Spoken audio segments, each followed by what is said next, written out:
Punjabi radio USA ਸੁਣ ਰਹੇ ਸਾਰੇ ਹੀ ਮਾਣਯੋਗ ਅਤੇ ਸਤਿਕਾਰਤ ਸਰੋਤਿਆਂ ਨੂੰ ਪੰਜਾਬੀ ਰੇਡੀਓ USA ਦੀ ਟੀਮ ਅਤੇ ਮੇਰੇ ਰਾਜਕਰਮੀਤ ਸਿੰਘ ਵੱਲੋਂ ਆਪ ਜੀ ਨੂੰ ਬਹੁਤ ਪਿਆਰ ਸਤਿਕਾਰ ਸਾਹਿਬ ਦੋਨੋਂ ਅੱਜ ਜੋੜ ਕੇ ਨਿੱਘੀ ਜਿਹੀ ਸਤਿ ਸ੍ਰੀ ਅਕਾਲ ਸਭ ਨੂੰ ਜੀਆਂ ਨੂੰ ਆਖਦੇ ਹਾਂ। ਸੋ ਤੇ ਪ੍ਰੋਗਰਾਮ ਲੈ ਕੇ ਹਾਜ਼ਰ ਹੋ ਚੁੱਕੇ ਹਾਂ।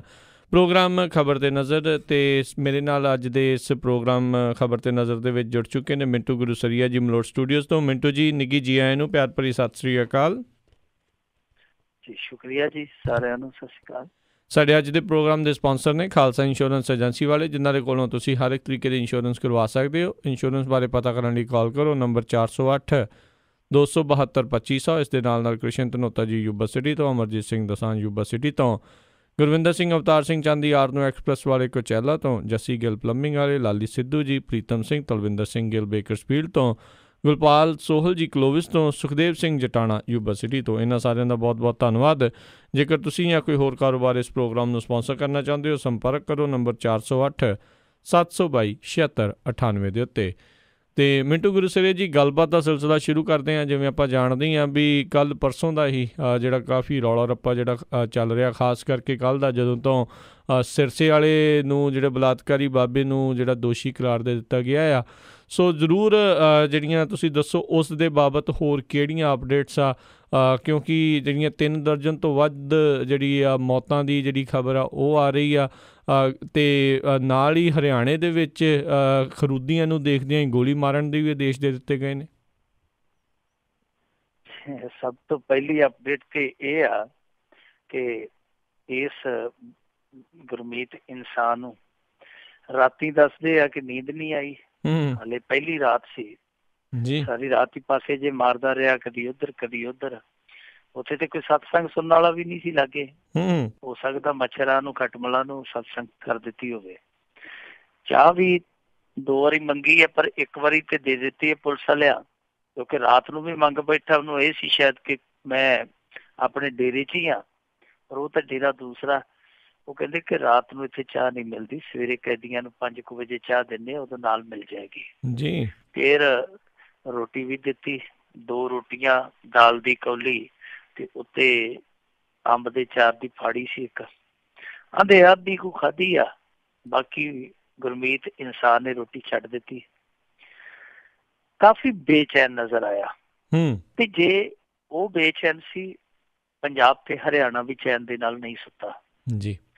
ਇਹ ਨਾ ਆ ਜਿਹੜੇ ਗੁਜ਼ਿਸ਼ਤਾ ਆਪਾਂ ਲਾਈਏ, ਜਿਹੜੇ 30-32 ਘੰਟੇ ਗੁਜ਼ਰੇ ਆ, ਇਹਨਾਂ 30-32 ਘੰਟਿਆਂ ਦੇ ਵਿੱਚ ਸੂਈ ਦੇ ਨੱਕੇ ਚੋਂ ਜਨਤਾ ਲੰਘੀ ਆ ਜੀ। ਹੁਣ ਜੋ ਅੱਜ ਦੀਆਂ ਤਾਜ਼ਾ ਵਾਪਰੀਆਂ ਨੇ ਘਟਨਾਵਾਂ, ਉਹਨਾਂ ਦੇ ਵਿੱਚ ਇੱਕ ਚੀਜ਼ ਸਭ ਤੋਂ ਜਿਹੜੀ ਪਹਿਲੇ ਨੰਬਰ ਦੀ ਆ, ਉਹ ਇਹ ਆ ਕਿ ਜਿਹੜੀ ਮੌਤਾਂ ਦੀ ਗਿਣਤੀ ਉਹ ਪੂਰੇ 3 ਦਰਜਨ ਹੋ ਗਈ ਆ। 3 ਦਰਜਨ ਦੇ ਵਿੱਚੋਂ 7 ਬੰਦੇ ਆ ਜਿਹੜੇ ਹੁਣ ਤੱਕ ਪੰਜਾਬ ਦੇ ਸ਼ਨਾਖਤ ਹੋਏ ਆ। 7 ਦੇ ਵਿੱਚੋਂ ਮੇਰੇ ਖਿਆਲ ਦੇ ਨਾਲ 4 ਇਕੱਲੇ ਸਾਡੇ ਜ਼ਿਲ੍ਹੇ ਦੀ ਆ। ਮੈਂ ਤੁਹਾਨੂੰ ਇੱਕ ਦਿਨ ਦੱਸਿਆ ਵੀ ਸੀ, ਇੱਧਰ ਬਹੁਤ ਵੱਡੀ ਤਾਦਾਦ ਹੈ ਡੇਰੇ ਦੇ ਪੈਰੋਕਾਰਾਂ ਦੀ, ਤਾਂ 4-5 ਸਾਡੇ ਇਲਾਕੇ ਦੇ ਹੀ ਆ। ਕੁੱਲ ਮਿਲਾ ਕੇ ਜਾਨੀ 36 ਮੌਤਾਂ ਹੋਈਆਂ ਨੇ। ਡੇਰੇ ਸਿਰਸੇ ਦੇ ਵਿੱਚ ਬਹੁਤ ਵੱਡੀ ਤਾਦਾਦ ਆ, ਹਾਲੇ ਵੀ ਪ੍ਰੇਮੀ ਉੱਥੇ ਬਹੁਤ ਵੱਡੀ ਤਾਦਾਦ ਦੇ ਵਿੱਚ ਮੌਜੂਦ ਆ। ਫੌਜ ਨੇ ਘੇਰ ਲਿਆ, ਚੁਫੇਰੇ ਘੇਰ ਲਿਆ, ਔਰ ਫੌਜ ਨੇ ਅੱਜ ਦੁਪਹਿਰੇ ਅਨਾਊਂਸਮੈਂਟ ਕਰ ਦਿੱਤੀ। ਉਹਨਾਂ ਕਿਹਾ ਕਿ ਅਸੀਂ ਅੰਦਰ ਨਹੀਂ ਵੜਾਂਗੇ, ਇਹਨਾਂ ਅਸੀਂ ਖਿਆਲ ਰੱਖਾਂਗੇ। ਔਰ ਅੰਦਰ ਨਾ ਵੜਨ ਦਾ ਕਾਰਨ ਇਹ ਆ, ਉਹ ਕਹਿੰਦੇ ਕੁਛ ਬੱਚੇ ਨੇ, ਛੋਟੇ ਬੱਚੇ ਆ, ਔਰਤਾਂ ਨੇ, ਨੁਕਸਾਨ ਹੋ ਸਕਦਾ। ਅਸੀਂ ਨਹੀਂ ਚਾਹੁੰਦੇ ਕਿ ਨੁਕਸਾਨ ਵੱਧ ਹੋਵੇ, ਅਸੀਂ ਇਹਨਾਂ ਨੂੰ ਪਿਆਰ ਸਤਿਕਾਰ ਨਾਲ ਕੱਢਣ ਦੀ ਕੋਸ਼ਿਸ਼ ਕਰਾਂਗੇ। ਇਹ ਕੋਸ਼ਿਸ਼ ਕਾਮਯਾਬ ਰਹੀ ਜੀ। ਲੋਕੀ ਉੱਥੋਂ ਮੁੜਨੇ ਸ਼ੁਰੂ ਹੋ ਗਏ ਆ, ਡਰੇ ਹੋਏ ਨੇ, ਬੜੇ ਖੌਫਜ਼ਦਾ ਨੇ। ਔਰ ਜਿਹੜੇ ਬੱਚੇ ਉੱਥੇ ਸਕੂਲਾਂ 'ਚ ਪੜ੍ਹਦੇ ਸੀ, ਖਾਸ ਤੌਰ ਤੇ ਜਿਹੜੇ ਪੰਜਾਬ ਨਾਲ ਤਾਲੁਕ ਰੱਖਦੇ ਸੀਗੇ, ਉਹਨਾਂ ਬੱਚਿਆਂ ਨੂੰ ਵੀ ਵਾਪਸ ਮਾਪੇ ਲੈ ਕੇ ਆ ਰਹੇ ਆ। ਇੱਕ ਚੀਜ਼ ਚੰਗੀ ਹੋ ਰਹੀ ਹੈ ਕਿ ਸਿਰਸੇ ਦੇ ਵਿੱਚ ਬੇਸ਼ੱਕ ਉੱਥੇ ਮੌਤਾਂ ਤੇ ਹੁਣ ਤੱਕ 1/2 ਦਰਜਨ ਦੇ ਕਰੀਬ ਹੋ ਚੁੱਕੀਆਂ, ਪਰ ਡੇਰੇ ਦੇ ਵਿੱਚ ਬੜੀ ਵੱਡੀ ਤਾਦਾਦ ਦੇ ਵਿੱਚ ਹਥਿਆਰ ਵੀ ਦੱਸੇ ਜਾਂਦੇ ਆ, ਉਹਨਾਂ ਦੇ ਸ਼ਰਧਾਲੂ ਵੀ ਦੱਸੇ ਜਾਂਦੇ ਆ, ਪਰ ਉੱਥੇ ਕੋਈ ਟਕਰਾਅ ਨਹੀਂ ਹੋਇਆ। ਇਹ ਇੱਕ ਚੰਗੀ ਗੱਲ ਵਾਪਰੀ ਹੈ। ਦੂਜੀ ਚੀਜ਼ ਜਿਹੜੀ ਹੁਣ ਇੱਥੇ ਸਾਹਮਣੇ ਆ ਰਹੀ ਹੈ ਪ੍ਰਮੁੱਖਤਾ ਦੇ ਨਾਲ, ਉਹ ਇਹ ਆ ਰਹੀ ਹੈ ਕਿ ਬਹੁਤ ਸਾਰੇ ਮੀਡੀਆ ਅਦਾਰੇ ਤੇ ਹੋਰ ਜਿਹੜੇ ਬੰਦੇ ਇਹਨਾਂ ਦੇ ਨਾਲ ਜੁੜੇ ਆ ਜਾਂ ਇਹਨਾਂ ਬਾਰੇ ਜਾਣਕਾਰੀ ਰੱਖਦੇ ਆ, ਉਹ ਕਹਿੰਦੇ ਕਿ ਜਿਹੜੇ ਭੋਲੇ ਭਾਲੇ ਲੋਕ ਪੰਚਕੂਲੇ ਦੇ ਵਿੱਚ ਮਰਵਾ ਧਰੇ ਇਹਨਾਂ ਨੇ, ਅਸਲ ਦੇ ਵਿੱਚ ਇਹਨਾਂ ਨੂੰ ਗੁੰਮਰਾਹ ਕੀਤਾ ਗਿਆ ਸੀ। ਇਹਨਾਂ ਨੂੰ ਜਿਹੜਾ ਸੱਦਾ ਦਿੱਤਾ ਗਿਆ ਸੀ, ਸੱਦਾ ਇਹ ਦਿੱਤਾ ਗਿਆ ਸੀਗਾ ਕਿ ਉੱਥੇ ਇੰਨੇ ਦਿਨ ਨਾਮ ਚਰਚਾ ਚੱਲਣੀ ਆ, ਉੱਥੇ ਬਾਬਾ ਜੀ ਵੀ ਪਹੁੰਚ ਰਹੇ ਆ ਕਿ ਤੁਸੀਂ ਆਪਣਾ ਜੀਵਨ ਸਫਲਾ ਕਰੋ। ਬਹੁਤੇ ਲੋਕ ਆਪਣਾ ਜੀਵਨ ਸਫਲਾ ਕਰਨ ਗਏ, ਜੀਵਨ ਖਤਮ ਹੀ ਕਰਾ ਬੈਠੇ ਉੱਥੇ ਜੀ। ਸੋ ਇਸ ਤਰ੍ਹਾਂ ਦੀਆਂ ਵੀ ਗੱਲਾਂ ਸਾਹਮਣੇ ਆ ਰਹੀਆਂ ਨੇ ਕਿ ਇਹਦਾ ਜਿਹੜਾ ਡੇਰੇ ਦਾ ਮੁੱਖ ਬੁਲਾਰਾ ਅਦਿੱਤਾ ਇੰਸਾ ਉਹਦੇ ਖਿਲਾਫ ਵੀ ਮੁਕੱਦਮਾ ਜਿਹੜਾ ਛੇਤੀ ਦਰਜ ਹੋ ਸਕਦਾ। ਦੱਸਦੇ ਆ ਕਿ ਉਹਨੇ ਵੀ ਬਹੁਤ ਭੜਕਾਹਟ ਪੈਦਾ ਕੀਤੀ। ਅੱਜ ਇੱਕ ਚੀਜ਼ ਹੋਰ ਵੀ ਬੜੀ ਦਿਲਚਸਪ ਵਾਪਰੀ ਜੀ। ਡੇਰੇ ਸਰਸੇ ਦੇ ਵਿੱਚ ਜਦੋਂ ਬੰਦੇ ਕੱਢੇ ਜਾ ਰਹੇ ਸੀਗੇ, ਤਲਾਸ਼ੀਆਂ ਲਈਆਂ ਜਾ ਰਹੀਆਂ ਸੀ ਜਾ ਕੇ, ਤਾਂ ਠੀਕ ਉਸ ਸਮੇਂ ਪੰਜਾਬ ਪੁਲਿਸ ਦੇ 2 ਮੁਲਾਜ਼ਮ ਉੱਥੋਂ ਨਿਕਲੇ ਆ। ਔਰ ਕਮਾਲ ਦੀ ਗੱਲ ਤੇ ਇਹ ਆ ਕਿ ਉਹਨਾਂ ਦੇ ਕੋਲ AK-47 ਤੇ ਪਿਸਟਲ ਵਗੈਰਾ ਇਹ ਸਭ ਕੁਝ ਬਰਾਮਦ ਹੋਇਆ। ਅੱਛਾ ਜੀ। ਹੁਣ ਪੰਜਾਬ ਪੁਲਿਸ ਦੇ ਮੁਲਾਜ਼ਮ ਉੱਥੇ ਕੀ ਕਰਦੇ ਸਨ? ਇਹ ਸਮਝ ਤੋਂ ਬਾਹਰ ਦੀ ਗੱਲ ਆ ਕਿ ਉਹ ਆਪਣੇ ਪੱਧਰ ਤੇ ਗਏ ਸਨ ਜਾਂ ਕਿਸੇ ਨੇ ਇਮਦਾਦ ਲਈ ਭੇਜੇ ਸਨ। ਔਰ AK-47 ਕਿਵੇਂ ਲੈ ਗਏ? ਸਭ ਤੋਂ ਵੱਡੀ ਗੱਲ ਤੇ ਇਹ ਆ ਕਿ AK-47 ਰਾਈਫਲ ਕੋਈ ਬੰਦਾ ਮਾਲਖਾਨੇ ਚੋਂ ਬਾਹਰ ਨਹੀਂ ਲਿਜਾ ਸਕਦਾ। ਇੰਦਰਜੀਤ ਵਾਲੇ ਕੇਸ ਦੇ ਵਿੱਚ ਆਪਾਂ ਇਹਦੀ ਬਹੁਤ ਵੱਡੀ ਚਰਚਾ ਕਰ ਚੁੱਕੇ ਹਾਂ ਜੀ ਕਿ AK-47 ਰਾਈਫਲ ਥਾਣਿਆਂ ਨੂੰ ਮਿਲਦੀ ਹੈ ਔਰ ਫਿਰ ਉਹ ਅਲਾਉਟ ਹੁੰਦੀ ਹੈ। ਜਿਹਦੇ ਨਾਲ ਅਲਾਉਟ ਹੁੰਦੀ ਹੈ ਉਹ ਸਿਰਫ ਬੰਦਾ ਵਰਤੋਂ ਕਰਕੇ ਮਾਲਖਾਨੇ 'ਚ ਜਮ੍ਹਾਂ ਕਰਾ ਸਕਦਾ, ਇਸ ਤੋਂ ਅੱਗੇ ਨਹੀਂ। ਫਿਰ ਉੱਥੇ AK-47 ਦੂਸਰੀ ਸਟੇਟ ਦੇ ਵਿੱਚ ਇਹ ਪੰਜਾਬ ਪੁਲਿਸ ਦੇ ਮੁਲਾਜ਼ਮ ਕੀ ਕਰਦੇ ਫਿਰਦੇ ਸਨ ਲਿਜਾ ਕੇ, ਇਹ ਸਮਝ ਤੋਂ ਪਰੇ ਦੀ ਗੱਲ ਹੈ। ਫਿਰ ਚੱਲੀ ਅੱਜ ਸੁਣਵਾਈ ਹਾਈਕੋਰਟ ਦੇ ਵਿੱਚ। ਹਾਈਕੋਰਟ ਦੇ ਵਿੱਚ ਸੁਣਵਾਈ ਤੁਹਾਨੂੰ ਪਤਾ ਹੀ ਹੈ ਕਿ ਗੁਜ਼ਿਸ਼ਤਾ 3 ਦਿਨਾਂ ਤੋਂ ਜਾਰੀ ਹੈ, ਲਗਾਤਾਰ ਜਾਰੀ ਹੈ, ਨਿਰੰਤਰ ਜਾਰੀ ਹੈ। ਹਾਈ ਕੋਰਟ ਨੇ ਅੱਜ ਇਹਨਾਂ ਨੂੰ ਫਿਰ ਬਹੁਤ ਫਟਕਾਰਾਂ ਪਈਆਂ, ਬਹੁਤ ਦਰਕਾਰਿਆ। ਵੈਸੇ ਇਹ ਸ਼ਰਮ ਪ੍ਰੂਫ ਲੋਕ ਨੇ, ਇਹਨਾਂ ਨੂੰ ਸ਼ਰਮ ਆਉਂਦੀ ਨਹੀਂ। ਹਾਈ ਕੋਰਟ ਨੇ ਅਜੇ ਇੱਥੋਂ ਤੱਕ ਕਹਿ ਦਿੱਤਾ, ਦੇਖਿਆ ਤੁਸੀਂ ਆਪਣੀਆਂ ਵੋਟਾਂ ਲਈ ਇਸ ਸ਼ਹਿਰ ਨੂੰ ਸਾੜ ਦਿੱਤਾ, ਲੋਕ ਮਰਵਾ ਦਿੱਤੇ ਸਿਰਫ ਵੋਟਾਂ ਲਈ, ਕਿਉਂਕਿ ਤੁਸੀਂ ਜਾਣ ਬੁੱਝ ਕੇ ਢਿੱਲ ਵਰਤਾਈ ਹੈ। ਔਰ ਇਹਦੇ ਵਿੱਚ ਬਿਲਕੁਲ ਰਾਜਕਰਮਵੀਰ ਸਿੰਘ ਜੀ ਸਥਿਤੀਆਂ ਸਾਫ਼ ਹੀ ਹੋ ਰਹੀਆਂ ਨੇ। ਗੱਲਾਂ ਜਿਹੜੀਆਂ ਪਰਦੇ ਪਿੱਛੇ ਦੀਆਂ ਉਹ ਪ੍ਰਤੱਖ ਰੂਪ ਚ ਪ੍ਰਗਟ ਵੀ ਹੋ ਰਹੀਆਂ। ਦੇਖੋ ਰਾਮ ਰਹੀਮ ਨੂੰ ਕਿੱਦਾਂ ਹੈਲੀਕਾਪਟਰ ਦੇ ਵਿੱਚ ਲਿਜਾਇਆ ਗਿਆ, ਚਲੋ ਉਹਨੂੰ ਮੰਨ ਲੈਂਦੇ ਆ ਕਿ ਉਹ ਸਿਕਿਉਰਿਟੀ ਰੀਜ਼ਨ ਹੋ ਸਕਦੇ ਆ, ਪਰ ਜਿਸ ਤਰੀਕੇ ਦੇ ਨਾਲ ਉਹਦੀ ਇੱਕ ਨੇੜੂ ਨੂੰ ਹੈਲੀਕਾਪਟਰ ਚ ਬੈਠਣ ਦੀ ਇਜਾਜ਼ਤ ਦਿੱਤੀ ਗਈ, ਫਿਰ ਉਹ ਜਿਹੜੀ ਆਰਜ਼ੀ ਜੇਲ੍ਹ ਸੀ ਉਹਦੇ ਚ ਜਾਣ ਦੀ ਇਜਾਜ਼ਤ ਦਿੱਤੀ ਗਈ। ਹਾਲਾਂਕਿ ਮੁੜ ਕੇ ਰੌਲਾ ਪੈ ਗਿਆ, ਇਹਨਾਂ ਨੇ ਸਾਰੀਆਂ ਸਹੂਲਤਾਂ ਵੀ ਵਾਪਸ ਲੈ ਲਈਆਂ। ਉਸ ਕੁੜੀ ਨੂੰ ਜਿਹੜੀ ਇਹਦੀ ਗੋਦ ਲਈ ਧੀ ਆ ਉਹਨੂੰ ਵੀ ਵਾਪਸ ਭੇਜ ਦਿੱਤਾ ਗਿਆ, ਸਭ ਕੁਛ ਕਰ ਦਿੱਤਾ ਗਿਆ। ਪਰ ਇਹ ਸਭ ਕੁਛ ਕੀ ਹੋ ਰਿਹਾ ਸੀ? ਹੁਣ ਹਰਿਆਣੇ ਸਰਕਾਰ ਨੂੰ ਜਦੋਂ ਜਵਾਬ ਦੇਣੇ ਪਏ, ਹਰਿਆਣੇ ਦੀ ਸਰਕਾਰ ਨੂੰ, ਉਹ ਕਹਿੰਦੀ ਜੀ ਕਿ ਅਸੀਂ ਜਹਾਜ਼ ਦਾ ਕਿਰਾਇਆ ਵੀ ਇਹਦੇ ਤੋਂ ਵਸੂਲ ਕਰਾਂਗੇ ਔਰ ਕੋਈ ਵੀ ਅਸੀਂ ਇਹਨੂੰ ਕੋਈ ਐਕਸਟਰਾ ਸਹੂਲਤ ਨਹੀਂ ਦੇਵਾਂਗੇ ਕੈਦੀਆਂ ਤੋਂ ਇਲਾਵਾ, ਜੋ ਕੈਦੀਆਂ ਨੂੰ ਮਿਲਦੀ ਹੈ ਉਹੀ ਸਹੂਲਤ ਅਸੀਂ ਦੇਵਾਂਗੇ। ਦੂਜੀ ਗੱਲ ਜਿਹੜੀ ਕਾਫਲੇ ਨੂੰ ਲੈ ਕੇ ਆ, ਕਮਾਲ ਦੀ ਗੱਲ ਇਹ ਨਿਕਲੀ ਹੈ ਕਿ ਅਸਲ ਦੇ ਵਿੱਚ 5 ਗੱਡੀਆਂ ਪਰਮਿਟ ਸਨ। ਕਰਫਿਊ ਦੇ ਵਿੱਚੋਂ ਜਿਹੜੀਆਂ ਕਾਫਲੇ ਲਈ ਗੱਡੀਆਂ ਪਰਮਿਟ ਕੀਤੀਆਂ ਗਈਆਂ ਸਨ ਉਹ ਮਹਿਜ਼ 5 ਸਨ। ਪਰ ਇਸ ਗੁਰਮੀਤ ਇਨਸਾਨ ਦੇ ਨਾਲ ਤੇ ਘੱਟੋ ਘੱਟ ਮੇਰੇ ਖਿਆਲ ਦੇ ਨਾਲ 500 ਗੱਡੀ ਸੀਗੀ। ਉਹ ਗੱਡੀ ਕਿਵੇਂ ਰਲ ਗਈ? ਕੌਣ ਲੋਕ ਸਨ? ਇਹਦਾ ਵੀ ਜਵਾਬ ਮਿਲਦਾ ਪਿਆ। ਅਸਲ ਦੇ ਵਿੱਚ ਦੱਸਦੇ ਆ ਕਿ ਬਹੁਤ ਸਾਰੇ ਬਾਉਂਸਰ ਲਿਆਏ ਗਏ ਸਨ, ਨਾਲ ਬਹੁਤ ਸਾਰੇ ਹਥਿਆਰ ਉਹਨਾਂ ਗੱਡੀਆਂ 'ਚ ਲਿਆਂਦੇ ਗਏ ਸਨ। ਔਰ ਕਮਾਲ ਦੀ ਗੱਲ ਤੇ ਇਹ ਆ ਕਿ ਅਸੀਂ ਅੱਗੇ ਮੁੰਡੇ ਖੁੰਡੇ ਬਾਉਂਸਰ ਤੇ ਦੇਖੇ ਸੀ ਕਿ ਸਾਧਾ ਸੰਤਾਂ ਦੇ ਨਾਲ ਏਦਾਂ ਤੁਰੇ ਫਿਰਦੇ ਸੀ, ਇਹਨਾਂ ਦੇ ਨਾਲ ਕੁੜੀਆਂ ਬਾਉਂਸਰਾਂ ਵੀ ਆਈਆਂ ਸੀ, ਕੁੜੀਆਂ ਬਾਉਂਸਰਾਂ ਵੀ ਸੀਗੀਆਂ। ਉਹਨਾਂ ਕੋਲੋਂ ਹਥਿਆਰ ਬਰਾਮਦ ਹੋਏ, ਬਿਲਕੁਲ ਬਿਲਕੁਲ ਉਹਨਾਂ ਦੇ ਕੋਲੋਂ ਹਥਿਆਰ ਬਰਾਮਦ ਹੋਏ ਬਕਾਇਦਾ ਉਹਨਾਂ ਗੱਡੀਆਂ ਦੇ ਵਿੱਚੋਂ। ਔਰ ਦੱਸਦੇ ਇਹ ਆ ਕਿ ਜਿਸ ਸਮੇਂ ਇਹ ਹਿੰਸਾ, ਇਹ ਤਾਂਡਵ, ਇਹ ਕਹਿਰ ਸ਼ੁਰੂ ਹੋਇਆ, ਉਹ ਜਿਹੜੇ ਬਾਉਂਸਰ ਆਏ ਸੀਗੇ, ਕਿਉਂਕਿ ਗੱਡੀਆਂ ਅੰਦਰ ਤੇ 5 ਗਈਆਂ ਜਿਹੜੀਆਂ ਪਰਮਿਟ ਸਨ, ਬਾਕੀ ਸਾਰੀਆਂ ਗੱਡੀਆਂ ਬਾਹਰ ਠੱਲ ਦਿੱਤੀਆਂ ਗਈਆਂ। ਜਦੋਂ ਪਹਿਲੀ ਵਾਰੀ ਇਹਨਾਂ ਨੂੰ ਇਹ ਸੰਦੇਸ਼ ਮਿਲਿਆ ਕਿ ਤੁਹਾਡਾ ਬਾਬਾ ਬਰੀ ਹੋ ਗਿਆ, ਉਦੋਂ ਨੱਚਣ ਗਾਉਣ ਲੱਗ ਪਏ ਇਹ ਸਾਰੇ ਬਾਉਂਸਰ ਤੇ ਸਭ ਕਰ, ਕਿਉਂਕਿ ਇਹ ਗੇਟ ਦੇ ਅੱਗੇ ਖੜੇ ਸਨ ਜਿਹਦੇ ਪਾਸਿਓਂ ਕੋਰਟ ਦੇ ਅੰਦਰ ਇਹ 5 ਗੱਡੀਆਂ ਵੜੀਆਂ, ਵੀ ਉਸ ਗੇਟ ਦੇ ਬਾਹਰ ਖੜੇ ਸਨ। ਇਹਨਾਂ ਨੂੰ ਸਭ ਤੋਂ ਪਹਿਲਾਂ ਆ ਕੇ ਕਨਸੋ ਮਿਲਦੀ ਸੀਗੀ। ਜਦੋਂ ਇਹਨਾਂ ਨੂੰ ਪਤਾ ਲੱਗਾ ਕਿ ਬਾਬਾ ਬਰੀ ਹੋ ਗਿਆ, ਇਹ ਨੱਚਣ ਲੱਗ ਪਏ। ਪਰ ਬਾਅਦ ਦੇ ਵਿੱਚ ਜਦੋਂ ਦੂਜੀ ਖਬਰ ਆਈ ਕਿ ਉਹ ਤਾਂ ਅਫਵਾਹ ਸੀ, ਅਸਲੀ ਖਬਰ ਤੇ ਆਇਆ ਕਿ ਬਾਬਾ ਤੇ ਉਹਨਾਂ ਨੇ ਬੰਨ ਦਿੱਤਾ, ਇਹ ਦੱਸਦੇ ਉੱਥੋਂ ਫਿਰ ਲੜਨ ਝਗੜਨ ਲੱਗ ਪਏ। ਨਾਲ ਦੀ ਨਾਲ ਜਿਹੜੀ ਸਿਕਿਉਰਿਟੀ ਫੋਰਸ ਲੱਗੀ ਹੋਈ ਸੀ ਉਹਨਾਂ ਕਹਿ ਕੇ ਤੁਸੀਂ ਗੱਡੀਆਂ ਆਪਣੀਆਂ ਪਿੱਛੇ ਲੈ ਕੇ ਤੇ ਪਰਤ ਜਾਓ। ਇਹਨਾਂ ਨੇ ਫਿਰ ਉੱਥੇ ਨਾ ਨੁੱਕਰ ਕੀਤੀ ਪਹਿਲਾਂ, ਤੇ ਫਿਰ ਮੁੜ ਕੇ ਇਹਨਾਂ ਨੇ ਕੰਮ ਦੂਜਾ ਸ਼ੁਰੂ ਕਰ ਦਿੱਤਾ। ਦੱਸਦੇ ਆ ਕਿ ਗੱਡੀਆਂ ਇਹਨਾਂ ਨੇ ਭਜਾ ਕੇ ਫਿਰ ਜਦੋਂ ਉੱਥੋਂ ਕੱਢੀਆਂ ਭੰਨ ਤੋੜ ਕਰਨ ਤੋਂ ਬਾਅਦ ਇੱਕ ਬਹੁਤ ਵੱਡੇ ਪੁਲਿਸ ਅਫਸਰ ਦੇ ਉੱਤੇ ਵੀ ਗੱਡੀ ਚੜ੍ਹ ਦਿੱਤੀ ਗਈ। ਇਹ ਨਹੀਂ, ਜਿਹੜਾ ਕਰਨਾਲ ਦਾ DIG ਆ ਉਹਦੇ ਇਹਨਾਂ ਨੇ ਥੱਪੜੇ ਵੀ ਮਾਰੇ ਫੜ ਕੇ। ਦੱਸੋ, DIG ਨੂੰ ਫੜ ਕੇ ਕੁੱਟਿਆ ਇਹਦੇ ਸਿਕਿਉਰਿਟੀ ਗਾਰਡਾਂ ਨੇ, ਔਰ ਉਹਦੇ 2 ਸਮਰਥਕਾਂ ਤੇ 6 ਸਿਕਿਉਰਿਟੀ ਗਾਰਡਾਂ ਤੇ ਅੱਜ ਦੇਸ਼ ਧਰੋਹ ਦਾ ਕੇਸ ਵੀ ਦਰਜ ਕਰ ਲਿਆ ਗਿਆ। ਇਸ ਤੋਂ ਇਲਾਵਾ ਜੋ ਪੰਜਾਬ ਦੇ ਵਿੱਚ ਘਟਨਾਵਾਂ ਵਾਪਰੀਆਂ ਤੁਹਾਨੂੰ ਪਤਾ ਹੀ ਹੈ ਸਿਲਸਿਲੇਵਾਰ, ਉਹਦੇ ਵਿੱਚ ਵੀ ਹੁਣ ਗ੍ਰਿਫਤਾਰੀਆਂ ਹੋਈਆਂ, ਬਹੁਤ ਵਿਸਫੋਟਕ ਸਮਾਨ ਬਰਾਮਦ ਹੋ ਰਹੇ ਆ, ਹਥਿਆਰ ਬਰਾਮਦ ਹੋ ਰਹੇ ਆ। ਬਰਨਾਲੇ ਦੇ ਇੱਕ ਡੇਰੇ ਦੇ ਵਿੱਚ ਇਹਨਾਂ ਦੇ ਬਹੁਤ ਵੱਡਾ ਜ਼ਖੀਰਾ ਹਥਿਆਰਾਂ ਦਾ ਬਰਾਮਦ ਕੀਤਾ ਗਿਆ, ਜਿਹਦੇ ਚਿੱਟਾ ਕੋਏ, ਨੇਜੇ, ਕਿਰਪਾਨਾਂ, ਇਸ ਤਰ੍ਹਾਂ ਦੇ ਤਿੱਖੇ ਧਾਰ ਵਾਲੇ ਜਿਹੜੇ ਹਥਿਆਰ ਆ ਉਹ ਬਹੁਤ ਪੰਡਾ ਮੂੰਹੀ ਬਰਾਮਦ ਹੋਏ ਆ। ਹੁਣ ਜੇ ਅੱਗੇ ਆਪਾਂ ਗੱਲ ਕਰੀਏ, ਇਸ ਸਮੇਂ ਜੋ ਮਾਹੌਲ ਆ ਉਸ ਮਾਹੌਲ ਨੂੰ ਵੇਖਦਿਆਂ ਇਹਨਾਂ ਨੇ ਫੈਸਲਾ ਕੀਤਾ ਵਾ ਕਿ ਜਿਹੜੀ ਸਜ਼ਾ ਦਾ ਐਲਾਨ ਕੀਤਾ ਜਾਣਾ 28 ਤਰੀਕ ਨੂੰ, ਉਹ ਪੇਸ਼ੀ ਨਹੀਂ ਭੁਗਤਾ ਕੇ ਕੀਤਾ ਜਾਏਗਾ। ਮਤਲਬ ਕਿ ਇਹਨੂੰ ਅਦਾਲਤ 'ਚ ਨਹੀਂ ਲਿਆਂਦਾ ਜਾਏਗਾ। ਅਦਾਲਤ 'ਚ ਤੇ ਮੇਰੇ ਖਿਆਲ ਦੇ ਨਾਲ ਇੱਕੋ ਵਾਰੀ ਲਿਆਉਣਾ ਸੀ, ਉਹ ਵੀ ਜੱਜ ਨੇ ਇਹ ਕਿਤੇ ਕਹਿਤਾ ਇੱਕ ਤੇਰੀ ਆੜ ਭੰਨਣੀ, ਲੱਸੀ ਪੀਣ ਦਾ ਸ਼ੌਂਕ ਨਾ ਖਾਈ, ਤੈਨੂੰ ਇੱਕ ਵਾਰੀ ਲਿਆਉਣਾ ਤੇ ਲਿਆ ਕੇ ਛੱਡਣਾ। ਉਹਨੇ ਲਿਆ ਕੇ ਛੱਡਿਆ। ਉਹ ਕਹਿੰਦੇ ਕਿ ਇਹਨੂੰ ਉੱਥੇ ਜੇਲ੍ਹ ਦੇ ਵਿੱਚ ਹੀ ਸਜ਼ਾ ਸੁਣਾਈ ਜਾਏਗੀ, ਆਰਜੀ ਅਦਾਲਤ ਬਣਾ ਕੇ, ਔਰ ਇਹਦੇ ਲਈ ਬਕਾਇਦਾ ਉਸ ਜੱਜ ਨੂੰ ਚੌਪਰ ਰਾਹੀਂ ਉੱਥੇ ਜੇਲ੍ਹ ਦੇ ਵਿੱਚ ਲਿਜਾਇਆ ਜਾਏਗਾ। ਕਿਉਂਕਿ ਇਹ ਜਿਹੜੀ ਜੇਲ੍ਹ ਹੈ ਨਾ, ਰੋਹਤਕ ਦੀ ਜੇਲ੍ਹ, ਇਹ ਇਸ ਕਰਕੇ ਤੈਅ ਕੀਤੀ ਗਈ ਹੈ ਕਿਉਂਕਿ ਰੋਹਤਕ ਦੇ ਵਿੱਚ ਡੇਰਾ ਪ੍ਰੇਮੀਆਂ ਦੀ ਗਿਣਤੀ ਬਹੁਤ ਥੋੜੀ ਹੈ, ਰੋਹਤਕ ਇਲਾਕੇ ਦੇ ਵਿੱਚ।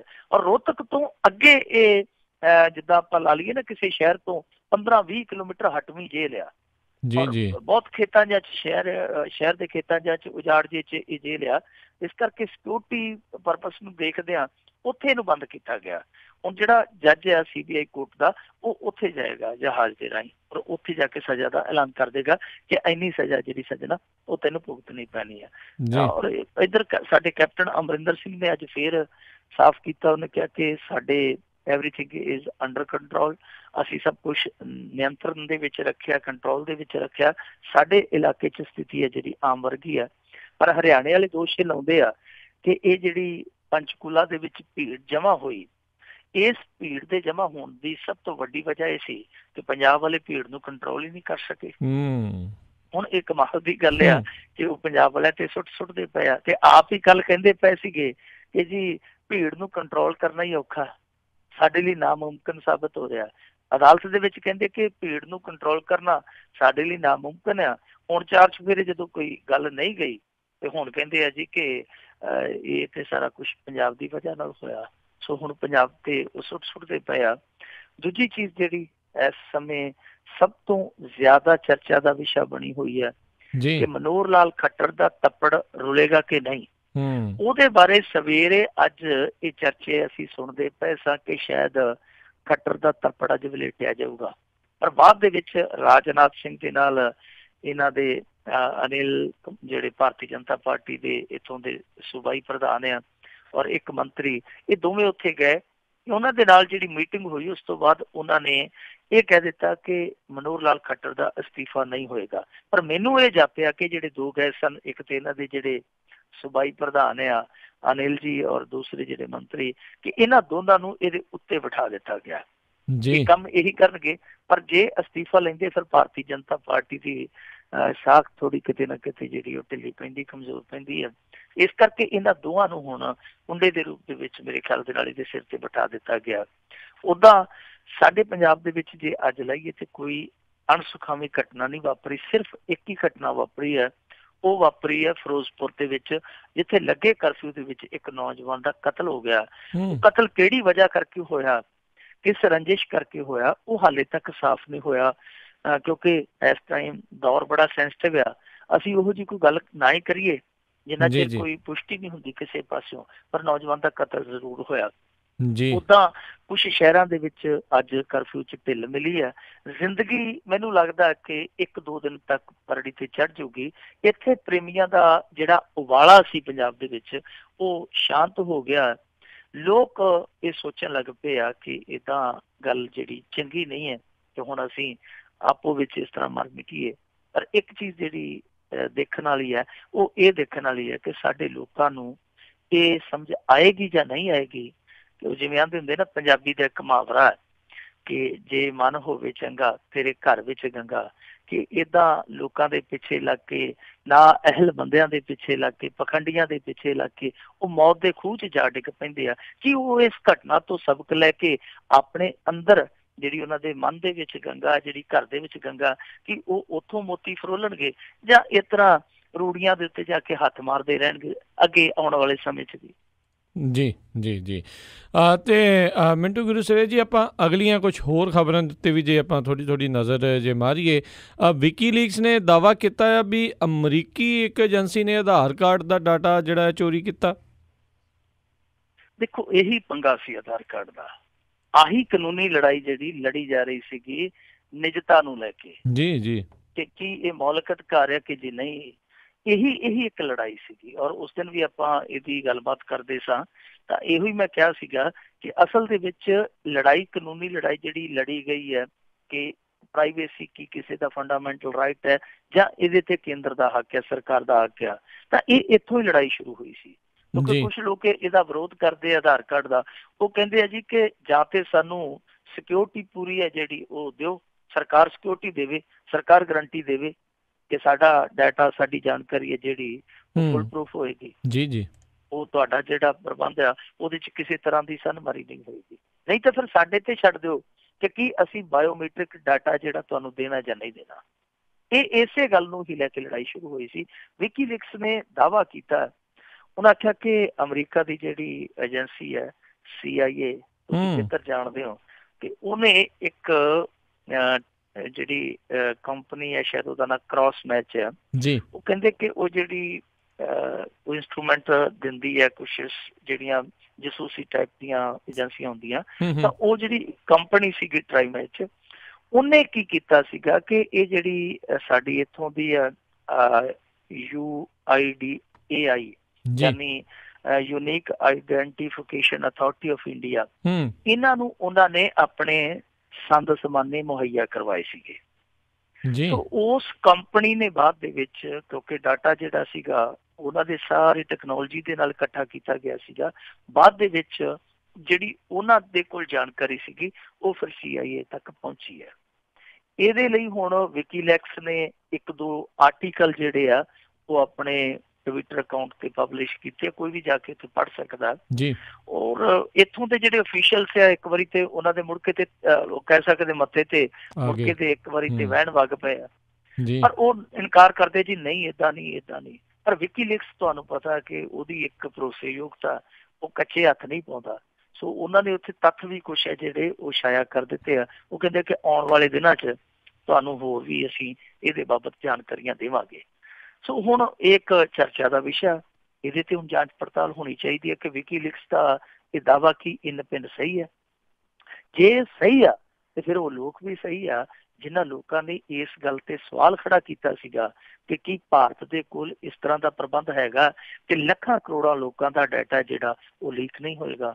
ਝਾਰਖੰਡ ਦੇ ਵਿੱਚ 16 ਲੱਖ ਬੰਦੇ ਦਾ ਇੱਕੋ ਵਾਰੀ ਡਾਟਾ ਲੀਕ ਹੋ ਜਾਣਾ, ਹੁਣ ਵਿਕੀਲੀਕਸ ਦੁਆਰਾ ਇਹ ਦਾਅਵਾ ਕਰ ਦੇਣਾ, ਮਹਿੰਦਰ ਸਿੰਘ ਧੋਨੀ ਦਾ ਡਾਟਾ ਲੀਕ ਹੋ ਜਾਣਾ, ਇਹ ਸਾਰੀਆਂ ਚੀਜ਼ਾਂ ਨੇ ਇੱਕ ਵਾਰੀ ਫੇਰ ਲੋਕਾਂ ਨੂੰ ਫਿਕਰ ਦੇ ਵਿੱਚ ਪਾ ਦਿੱਤਾ ਹੈ ਕਿ ਜਿਹੜੇ ਅਸੀਂ ਚਾਈ ਆਧਾਰ ਕਾਰਡ ਕਦੇ ਟੈਲੀਕਾਮ ਕੰਪਨੀਆਂ ਨੂੰ ਦਿੱਤੇ ਆ, ਕਦੀ ਬੈਂਕਾਂ ਨੂੰ ਦਿੱਤੇ ਆ, ਇੱਥੋਂ ਤੱਕ ਕਿ ਪੈਨ ਕਾਰਡ ਦੇ ਨਾਲ ਜਿਹਦੇ ਵਿੱਚ ਸਾਰੀ ਤੁਹਾਡੀ ਬੈਂਕਿੰਗ ਦੇ ਨਾਲ ਜੁੜੀ ਜਾਣਕਾਰੀ ਹੈ, ਉਹ ਸਾਰੀ ਅਸੀਂ ਜਾਣਕਾਰੀ ਇਕੱਤਰ ਕਰਕੇ ਤੇ ਸਰਕਾਰ ਨੂੰ ਸੌਂਪੀ ਹੈ, ਟੈਲੀਕਾਮ ਕੰਪਨੀਆਂ ਨੂੰ ਸੌਂਪੀ ਹੈ ਜਾਂ ਹੋਰ ਹਾਇਰ ਅਥਾਰਟੀਆਂ ਨੂੰ ਸੌਂਪੀ ਹੈ ਕਿ ਉਹ ਸਾਡੀ ਜਾਣਕਾਰੀ ਜਿਹੜੀ ਹੈ ਉਹ ਸੁਰੱਖਿਅਤ ਹੈ ਜਾਂ ਉਹ ਫਿਰ ਅਸੀਂ ਕਹਿ ਸਕਦੇ ਹਾਂ ਕਿ ਰਾਮ ਭਰੋਸੇ ਆ, ਉਹਦਾ ਰੱਬ ਰਾਖਾ, ਜੇ ਤੇ ਸੁਰੱਖਿਅਤ ਰਹੀ ਤੇ ਸੁਰੱਖਿਅਤ ਆ, ਜੇ ਉਹ ਕਿਸੇ ਗਲਤ ਹੱਥ 'ਚ ਚੜ੍ਹ ਗਈ ਤੇ ਫਿਰ ਸਭ ਕੁਛ ਗਿਆ।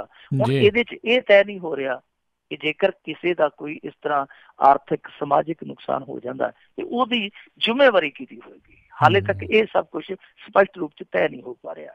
ਜੀ ਜੀ। ਤੇ ਮਿੰਟੂ ਗੁਰੂਸਰੇ ਜੀ, ਆਪਾਂ ਅਗਲੀ ਜਿਹੜੀ ਗੱਲ ਕਰਦੇ ਹਾਂ, ਕੈਪਟਨ ਅਮਰਿੰਦਰ ਨੂੰ ਜਿਹੜੀ ਦਿੱਤੀ ਜਾ ਰਹੀ ਕਲੀਨ ਚਿੱਟ ਦੀ ਅਰਜੀ ਰੱਦ ਕੀਤੀ ਗਈ ਹੈ। ਦੇਖੋ, ਇਹ ਦੋ ਚੀਜ਼ਾਂ ਨੇ। ਇੱਕ ਤੇ ਜਿਹੜੀ ਆ ਪਰਸੋਂ ਚੌਥ ਲੁਧਿਆਣਾ ਸਿਟੀ ਸੈਂਟਰ ਘੁਟਾਲੇ ਦੇ ਵਿੱਚ ਦਿੱਤੀ ਗਈ ਹੈ ਕੈਂਸਲੇਸ਼ਨ ਰਿਪੋਰਟ। ਇੱਕ ਤੇ ਇਹ ਆ, ਇੱਕ ਹੈਗੀ ਆ ਅੰਮ੍ਰਿਤਸਰ ਇੰਪਰੂਵਮੈਂਟ ਟਰਸਟ ਵਾਲੀ। ਇਹ ਦੋ ਕੇਸ ਵੱਖੋ ਵੱਖਰੇ ਆ। ਆ ਜਿਹੜੀ ਤੁਸੀਂ ਗੱਲ ਕਰਦੇ ਹੋ ਇਹ ਆ ਅੰਮ੍ਰਿਤਸਰ ਇੰਪਰੂਵਮੈਂਟ ਟਰਸਟ ਦੇ ਵਿੱਚ। ਜੀ ਜੀ। ਇਹਦੇ ਵਿੱਚ ਦਰਅਸਲ ਪਿਛਲੇ ਸਾਲ ਅਕਤੂਬਰ ਦੇ ਵਿੱਚ ਵਿਜੀਲੈਂਸ ਨੇ ਜਾ ਕੇ ਕੈਂਸਲੇਸ਼ਨ ਰਿਪੋਰਟ ਫਾਈਲ ਕਰ ਦਿੱਤੀ ਸੀ ਕਿ ਕੇਸ ਖਾਰਜ ਕਰ ਦਿੱਤਾ ਜਾਵੇ। ਉਸ ਤੋਂ ਬਾਅਦ ਤੁਹਾਨੂੰ ਪਤਾ ਕਿ ਰੌਲਾ ਪੈ ਗਿਆ। ਆਮ ਆਦਮੀ ਪਾਰਟੀ ਨੇ ਬਹੁਤ ਜ਼ੋਰ ਸ਼ੋਰ ਨਾਲ ਮੁੱਦਾ ਚੁੱਕ ਦਿੱਤਾ ਸੀ ਕਿ ਦੇਖੋ ਅਸੀਂ ਤੇ ਤੁਹਾਨੂੰ ਪਿੱਟਦੇ ਆ ਨਾ ਕਿ ਇਹ ਦੋਵੇਂ ਰਲੇ ਆ, ਇਹ ਦੋਵੇਂ ਰਲੇ ਧੜੇ। ਆਹ ਦੇਖੋ ਇਹਦਾ ਵੱਡਾ ਕੋਈ ਸਬੂਤ ਹੈਗਾ ਕਿ ਸਰਕਾਰ ਬਦਲਦੀ ਹੈ ਤੇ ਕਲੀਨ ਚਿੱਟ ਵਿਜੀਲੈਂਸ ਜਾ ਕੇ ਕੈਪਟਨ ਨੂੰ ਰਹੀ ਜਾਂਦੀ ਹੈ। ਫਿਰ ਇਹ ਠਠੰਬਰ ਗਏ ਸਨ, ਇਹਨਾਂ ਨੂੰ ਇਹ ਲੱਗਿਆ ਕਿ ਸਾਡਾ ਨੁਕਸਾਨ ਨਾ ਕਿਤੇ ਹੋ ਜਾਵੇ।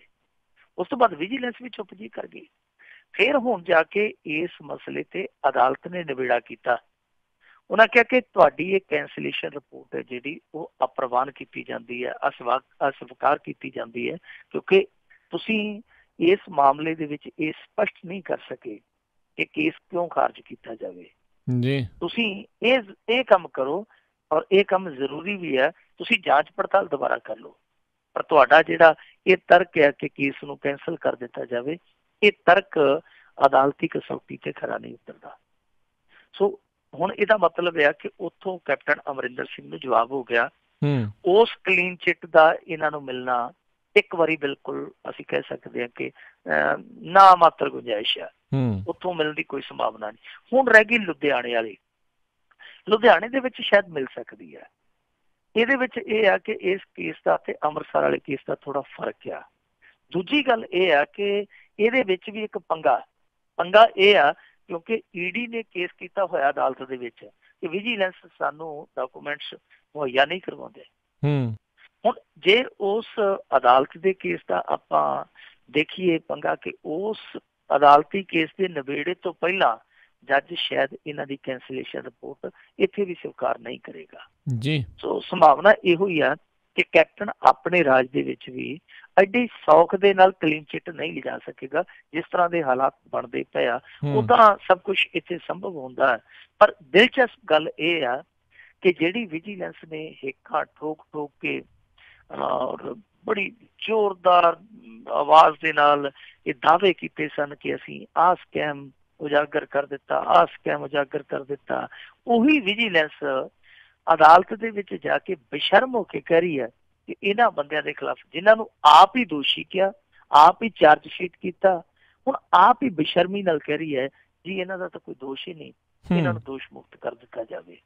ਸੋ ਵਿਜੀਲੈਂਸ ਨੂੰ ਅਸੀਂ ਬਹੁਤ ਵੱਡੀ ਅਥਾਰਟੀ ਮੰਨਦੇ ਹਾਂ, ਖਾਸ ਤੌਰ ਤੇ ਇਨਵੈਸਟੀਗੇਸ਼ਨ ਮਾਮਲਿਆਂ 'ਚ, ਪਰ ਉਹਦੀ ਭਰੋਸੇਯੋਗਤਾ ਇਹਨਾਂ ਗੱਲਾਂ ਕਰਕੇ ਇਹੋ ਜਿਹੀ ਬਣੀ ਪਈ ਆ ਕਿ ਲੋਕ ਕਹਿੰਦੇ ਆ ਕਿ ਜਿਹੜਾ ਵੀ ਆ ਗਿਆ ਇਹ ਉਹਦੇ ਆ, ਜਿਹੜਾ ਪਾਵਰ ਚੋਂ ਬਾਹਰ ਹੋ ਗਿਆ ਇਹ ਉਹਦੇ ਉਲਟ ਆ, ਚਾਹੇ ਕੋਈ ਵੀ ਆਈ ਜਾਵੇ ਚਾਹੇ ਕੋਈ ਵੀ ਜਾਈ ਜਾਵੇ। ਇਹਨਾਂ ਦਾ ਕੰਮ ਫਿਰਮੇ ਚੁੱਲ੍ਹੇ ਵਾਲਾ ਫਿਰਮਾ ਚੁੱਲ੍ਹਾ ਹੁੰਦਾ ਨਾ, ਜਿਵੇਂ ਉਹਨੂੰ ਚੱਕ ਕੇ ਇੱਧਰ ਕਰ ਦਿਓ, ਭਾਵੇਂ ਚੱਕ ਕੇ ਉੱਧਰ ਕਰ ਦਿਓ, ਜਾਂ ਉਹ ਪੇਂਦੇ ਤੋਂ ਬਿਨਾਂ ਜਿਹੜਾ ਲੋਟਾ ਹੁੰਦਾ ਨਾ ਥੱਲੇ ਉਹ ਪੇਂਦਾ ਹੁੰਦਾ ਕੜੇ ਜੇ ਟਾਈਪ ਦਾ, ਉਹ ਲੋਟੇ ਦੇ ਥੱਲੇ ਜੇ ਪੇਂਦਾ ਨਾ ਹੋਵੇ ਤੇ ਉਹ ਲੋਟਾ ਇੱਧਰ ਨੂੰ ਰਿੜ ਜਾਂਦਾ, ਕਦੇ ਉੱਧਰ ਨੂੰ ਰਿੜ ਜਾਂਦਾ, ਕਦੇ ਖੱਬੇ ਕਦੇ ਸੱਜੇ। ਉਹੀ ਹਾਲ ਵਿਜੀਲੈਂਸ ਦਾ। ਉੱਦਾਂ ਕੈਪਟਨ ਅਮਰਿੰਦਰ ਸਿੰਘ ਇਹ ਸੋਚ ਲੈ ਕੇ ਸ਼ਾਇਦ ਚੱਲਦਾ ਪਿਆ ਸੀਗਾ ਜਲਦੀ ਇਹ ਕੇਸ ਨਿਬੜ ਜਾਣਗੇ। ਵਿਜੀਲੈਂਸ ਵੀ ਤਿਆਰ ਸੀਗੀ, ਪਰ ਅਦਾਲਤ ਨੇ ਇਹਨਾਂ ਦੀ ਰਿੱਧੀ ਅਖੀਰ ਦੇ ਵਿੱਚ ਖੇਪ ਪਾ ਦਿੱਤੀ ਹੈ। ਹਾਲ ਦੀ ਘੜੀ ਇਹਨਾਂ ਨੂੰ ਇਹਨਾਂ ਕੇਸਾਂ ਤੋਂ ਜਾਨ ਛੁੱਟਦੀ ਨਜ਼ਰ ਨਹੀਂ ਆਉਂਦੀ। ਉੱਦਾਂ ਜੋ ਇਹ ਤਮਾਸ਼ਾ ਜਿਹਾ ਹੋ ਰਿਹਾ ਜਾਂਚ ਪੜਤਾਲ ਦੇ ਨਾਮ ਤੇ, ਕੇਸਾਂ ਦੇ ਨਾਮ ਤੇ, ਇਹ ਸਭ ਫਜ਼ੂਲ ਜਿਹਾ ਜਾਪਦਾ। ਫਜ਼ੂਲ ਜਿਹਾ ਇਸ ਕਰਕੇ ਜਾਪਦਾ ਕਿ ਜਿੰਨੇ ਘੁਟਾਲੇ ਕੈਪਟਨ ਅਮਰਿੰਦਰ ਸਿੰਘ ਦੀ ਸਰਕਾਰ ਵੇਲੇ ਪਹਿਲਾਂ ਹੋਏ ਸੀਗੇ, ਬਾਅਦ ਦੇ ਵਿੱਚ ਅਕਾਲੀ ਭਾਜਪਾ ਸਰਕਾਰ 'ਚ ਹੋਏ, ਫਿਰ ਭੌਂ ਕੇ ਹੁਣ ਕਾਂਗਰਸ ਸਰਕਾਰ ਆ ਗਈ ਹੈ, ਉਹਨਾਂ ਸਾਰੇ ਘੁਟਾਲਿਆਂ ਦਾ ਜੇ ਅਸੀਂ ਰਿਕਾਰਡ ਦੇਖੀਏ, ਨਾ ਉਹਨਾਂ ਨੇ ਕੋਈ ਡੱਡਾ ਭੋਰਿਆ, ਨਾ ਉਹਨਾਂ ਨੇ ਕੋਈ ਡੱਡਾ ਭੋਰਿਆ। ਹਾਂ, ਇੱਕ ਦੂਜੇ ਦੇ ਪਰਦੇ ਢੱਕਦੇ ਜ਼ਰੂਰ ਨਜ਼ਰ ਆਏ ਆ, ਇੱਕ ਦੂਜੇ ਦੀ ਕੰਡ ਖੁਰਕਦੇ ਨਜ਼ਰ ਜ਼ਰੂਰ ਆਏ ਆ। ਬਿਲਕੁਲ ਸਹੀ ਗੱਲ ਹੈ ਮਿੰਟੂ ਜੀ। ਅਗਲੀ ਗਈ ਆਪਾਂ ਗੱਲ ਕਰੀਏ, ਅਗਲੀ ਖਬਰ ਦੇ ਉੱਤੇ ਨਜ਼ਰ ਮਾਰੀਏ ਵੀ ਸਿਰਫਿਰੇ ਆਸ਼ਿਕ ਨੇ ਔਰਤ ਦਾ ਘਰ ਉਜਾੜਿਆ, 3 ਮੌਤਾਂ। ਇਹ ਦੇਖੋ ਜਿਹੜੀ ਘਟਨਾ ਵਾਪਰੀ ਹੈ ਮਹਿਤਪੁਰ ਦੇ ਖੁਰਮਪੁਰ ਕਲੋਨੀ ਦੀ ਹੈ। ਉੱਥੇ ਕਿਸੇ ਪ੍ਰਵਾਸੀ ਦਾ ਘਰ ਘਾਟ ਸੀਗਾ ਔਰ ਉਹਦੇ ਬੱਚੇ ਸਨ ਮੇਰੇ ਖਿਆਲ ਦੇ ਨਾਲ 5। ਉਹਦੀ ਬੀਵੀ ਨੂੰ ਕੋਈ ਤੰਗ ਪਰੇਸ਼ਾਨ ਕਰਦਾ ਸੀਗਾ, ਮਜਬੂਰ ਕਰਦਾ ਸੀ ਕਿ ਮੇਰੇ ਨਾਲ ਟੈਲੀਫੋਨ ਤੇ ਗੱਲ ਕਰ। ਉਹਨੇ ਇਨਕਾਰ ਕੀਤਾ ਔਰ ਇਸ ਸਰਫਰੇ ਬੰਦੇ ਨੇ ਇਸ ਗੱਲ ਤੋਂ ਖਫਾ ਹੋ ਕੇ ਦੱਸਦੇ ਆ ਕਿ ਦਾਰੂ ਦੇ ਨਸ਼ੇ ਦੇ ਵਿੱਚ ਉਹਦੇ ਘਰ ਨੂੰ ਅੱਗ ਲਾ ਦਿੱਤੀ। ਅੱਗ ਲਾਉਣ ਤੋਂ ਬਾਅਦ ਜੋ ਕੁਛ ਉੱਥੇ ਵਾਪਰਿਆ ਬੜਾ ਡਰਾਵਣਾ, ਕਿਉਂਕਿ ਉਹਦੇ 'ਚ 3 ਜੀਆਂ ਦੀ ਮੌਤ ਹੋ ਗਈ ਆ, 2-3 ਹਾਲੇ ਜਿਹੜੇ ਆ ਉਹ ਕ੍ਰਿਟੀਕਲ ਆ, 2-3 ਜੀ ਸੜ ਗਏ ਮਰ ਗਏ ਆ, ਤੇ 2-3 ਹਾਲੇ ਆ ਜਿਹੜੇ ਉਹ ਜ਼ਿੰਦਾ ਨੇ, ਪਰ ਜ਼ਿੰਦਗੀ ਦੀ ਲੜਾਈ ਲੜਦੇ ਪਏ, ਜ਼ਿੰਦਗੀ ਤੇ ਮੌਤ ਦੇ ਵਿਚਾਲੇ ਉਹ ਦੋਨੇ ਤਿੰਨੇ ਜਾਣੇ ਝੂਲਦੇ ਪਏ ਆ। ਸੋ ਜਿਹੜਾ ਇਸ ਮਾਮਲੇ ਦਾ ਮੁਲਜ਼ਮ ਆ ਹਰੀਪਾਲ, ਉਹਨੂੰ ਫੜ ਲਿਆ ਔਰ ਉਹਨੇ ਮੰਨਿਆ, ਉਹ ਕਹਿੰਦਾ ਕਿ ਇਸ ਔਰਤ ਦੇ ਨਾਲ ਉਹਦਾ ਅਫੇਅਰ ਸੀਗਾ। 12 ਸਾਲ ਪਹਿਲਾਂ ਉਹਨੇ ਇਸ ਬੰਦੇ ਨਾਲ ਵਿਆਹ ਕਰਵਾ ਲਿਆ ਸੀਗਾ ਤੇ 2 ਸਾਲ ਪਹਿਲਾਂ ਉਹ ਫੇਰ ਇਹਨੂੰ ਦੌੜਾ ਕੇ ਲੈ ਗਿਆ ਸੀ। ਇੱਕ ਹਫ਼ਤੇ ਬਾਅਦ ਉਹ ਦੋਨੇ ਵਾਪਸ ਆ ਗਏ ਸੀਗੇ। ਪੰਚਾਇਤ ਦੇ ਵਿੱਚ ਰਾਜੀਨਾਮਾ ਹੋ ਗਿਆ। ਬਾਅਦ ਦੇ ਵਿੱਚ ਉਹ ਕਹਿੰਦਾ ਕਿ ਇਸ ਔਰਤ ਨੇ ਮੇਰੇ ਵੱਲ ਵੇਖਣਾ ਛੱਡ ਦਿੱਤਾ, ਮੇਰੇ ਨਾਲ ਗੱਲ ਕਰਨੀ ਛੱਡ ਦਿੱਤੀ, ਇਸੇ ਕਰਕੇ ਮੈਂ ਇਸ ਕਾਰੇ ਨੂੰ ਅੰਜਾਮ ਦਿੱਤਾ। ਸੋ ਇਹ ਅੱਜ ਦੇ ਯੁੱਗ ਦੀ ਇੱਕ ਐਸੀ ਤਰਾਸਦੀ ਹੈ ਕਿ ਦੇਖੋ, ਇੱਕ ਆਦਮੀ ਦਰਿੰਦਾ ਬਣ ਜਾਂਦਾ। ਦਰਿੰਦਾ ਕਿਸ ਕਰਕੇ? ਕਿਉਂਕਿ ਉਹਦੇ ਅੰਦਰ ਦੇ ਦਰਿੰਦੇ ਦੀਆਂ ਕੁਛ ਲੋੜਾਂ, ਉਹ ਲੋੜਾਂ ਪੂਰੀਆਂ ਕਰਨ ਲਈ ਉਹ ਦਰਿੰਦਾ ਇਹ ਨਹੀਂ ਸੋਚਦਾ ਕਿ ਉਹ ਉਹਨਾਂ ਜਾਨਾਂ ਦਾ ਦੁਸ਼ਮਣ ਬਣ ਰਿਹਾ ਜਿਨ੍ਹਾਂ ਜਾਨਾਂ ਦਾ ਕਸੂਰ ਹੀ ਕੋਈ ਨਹੀਂ, ਜਿਹੜੀਆਂ ਜਾਨਾਂ ਨੇ ਹਾਲੇ ਜਹਾਨ ਵੇਖਣਾ, ਉਹ ਉਹਨਾਂ ਨੂੰ ਵੀ ਨੋਚ ਕੱਤਦਾ। ਇਸ ਘਟਨਾ ਦੇ ਵਿੱਚ ਵੀ ਜਿਹੜੀ ਇੱਕ ਬੱਚੀ ਮਰੀ ਹੈ ਉਸ ਔਰਤ ਦੀ, ਉਹਦੀ ਉਮਰ 11 ਸਾਲ ਆ, ਦੂਜੀ ਦੀ 8 ਸਾਲ ਆ, ਤੀਜੀ ਦੀ ਮੇਰੇ ਖਿਆਲ ਦੇ ਨਾਲ 6 ਕੁ ਸਾਲ ਸੀਗੇ। ਸੋ ਇਹ ਛੋਟੇ ਛੋਟੇ ਬੱਚੇ ਸੀਗੇ ਜਿਹੜੇ ਉਹ ਇਸ ਅੱਗ ਦੀ ਭੇਂਟ ਚੜ੍ਹ ਗਏ। ਅੱਗ ਦੀ ਭੇਂਟ ਚੜ੍ਹ ਗਏ ਜਾਂ ਕਹਿ ਲਓ, ਜਾਂ ਫਿਰ ਤਨਾਂ ਦੀ ਅੱਗ ਦੀ ਭੇਂਟ ਚੜ੍ਹ ਗਏ, ਜਾਂ ਕਹਿ ਲਓ ਕਿ ਇਹਨਾਂ ਮਾੜੀ ਸੋਚ ਵਾਲੇ ਬੰਦਿਆਂ ਦੀ ਭੇਂਟ ਚੜ੍ਹ ਗਏ। ਬਹੁਤ ਮਾੜਾ ਹੋਇਆ ਇਸ ਮਜ਼ਦੂਰ ਪਰਿਵਾਰ ਦੇ ਨਾਲ। ਜੀ ਜੀ। ਅਗਲੀ ਆਪਾਂ ਮਿੰਟੂ ਜੀ ਗੱਲ ਕਰਦੇ ਹਾਂ। ਫੜੀ ਹੋਈ ਹੈਰੋਇਨ ਪੁਲਿਸ ਕੋਲ ਜਾ ਕੇ ਬਣ ਗਈ ਨਸ਼ੇ ਦੀਆਂ ਗੋਲੀਆਂ। ਸਰਦੂਲ ਸਿਕੰਦਰ ਦਾ ਗਾਣਾ ਸੁਣਿਆ ਹੋਣਾ ਤੁਸੀਂ, ਤੀਲੀ ਤੋਂ ਬਣ ਗਿਆ ਲੌਂਗ, ਲੌਂਗ ਤੋਂ ਕੋਕਾ ਬਣ ਗਿਆ। ਬਸ ਉਹੀ ਗੱਲ, ਉਦਾਂ ਹੀ ਬਣਾ ਦਿੰਦੇ ਆ ਜੀ, ਇਹ ਉਦਾਂ ਹੀ ਬਣਾ ਦਿੰਦੇ ਆ। ਇਹ ਘਟਨਾ ਵਾ ਪੱਟੀ ਦੀ। ਪੱਟੀ ਦੇ ਵਿੱਚ ਇੱਕ ਪਰਿਵਾਰ ਸੀਗਾ, ਪਰਿਵਾਰ ਦੀਆਂ 5-6 ਬੇਟੀਆਂ ਸੀਗੀਆਂ। ਉਹਦੇ ਚੋਂ ਇੱਕ ਉਹਨਾਂ ਦੀ ਬੇਟੀ ਦਾ ਘਰ ਵਾਲਾ ਜਿਹੜਾ ਸੀ ਉਹ ਅੰਦਰ ਸੀਗਾ, ਨਜ਼ਰਬੰਦ ਸੀ ਕਿਸੇ ਜੇਲ੍ਹ ਦੇ ਵਿੱਚ। ਉਹ ਜਿਹੜੀ ਉਹਨਾਂ ਦੀ ਬੇਟੀ ਸੀ ਉਹਨਾਂ ਦੇ ਕੋਲ ਹੀ ਰਹਿੰਦੀ ਸੀ, ਪਰ ਉਹ ਗਲਤ ਸੰਗਤ ਦਾ ਸ਼ਿਕਾਰ ਹੋ ਗਈ, ਨਸ਼ਾ ਪੱਤਾ ਵੇਚਣ ਲੱਗ ਪਈ। ਨਸ਼ੇ ਦਾ ਜਦੋਂ ਕਾਰੋਬਾਰ ਕਰਨ ਲੱਗ ਪਈ, ਬਦਨਾਮੀ ਵੀ ਹੋਣੀ ਸ਼ੁਰੂ ਹੋਈ। ਸ਼ਾਇਦ ਹੋ ਸਕਦਾ ਵਿੱਚ ਆਪ ਵੀ ਸੂਟਾ ਸਪੱਟਾ ਖਿੱਚ ਲੈਂਦੀ ਹੋਵੇ। ਤੇ ਉਸ ਪਰਿਵਾਰ ਨੇ ਅੱਕ ਕੇ ਦੁਖੀ ਹੋ ਕੇ ਆਪ ਪੁਲਿਸ ਨੂੰ ਸੱਦ ਕੇ ਉਹਦੇ ਕੋਲੋਂ 5 ਗ੍ਰਾਮ ਹੈਰੋਇਨ ਬਰਾਮਦ ਕਰਵਾ ਦਿੱਤੀ। ਚਲੋ ਉਹਨਾਂ ਨੇ ਸੋਚਿਆ ਕਿ ਚਲੋ ਆਪਦਾ ਅਸੀਂ ਕਰਮ ਨਿਭਾ ਦਿੱਤਾ, ਆਪਣਾ ਫਰਜ਼ ਨਿਭਾ ਦਿੱਤਾ, ਅੱਗੇ ਹੁਣ ਇਹਦੀ ਕਿਸਮਤ। ਤੇ ਕਮਾਲ ਦੀ ਗੱਲ ਆ ਕਿ ਅਗਲੇ ਦਿਨ ਜਦੋਂ ਉਹਨਾਂ ਨੇ ਅਖਬਾਰ ਪੜ੍ਹਿਆ, ਅਖਬਾਰ ਪੜ੍ਹ ਕੇ ਉਹਨਾਂ ਦੀਆਂ ਅੱਖਾਂ ਹੀ ਅੱਡੀਆਂ ਰਹਿ ਗਈਆਂ। ਜਿਹੜਾ ਚਲਾਨ ਕੀਤਾ ਗਿਆ ਉਸ ਬੀਬੀ ਦਾ, ਚਲਾਨ ਦੇ ਵਿੱਚ ਪਾ ਦਿੱਤਾ ਗਿਆ ਜੀ ਕਿ ਇਹਦੇ ਕੋਲੋਂ ਤੇ ਨਸ਼ੀਲੀਆਂ ਗੋਲੀਆਂ ਫੜੀਆਂ ਗਈਆਂ।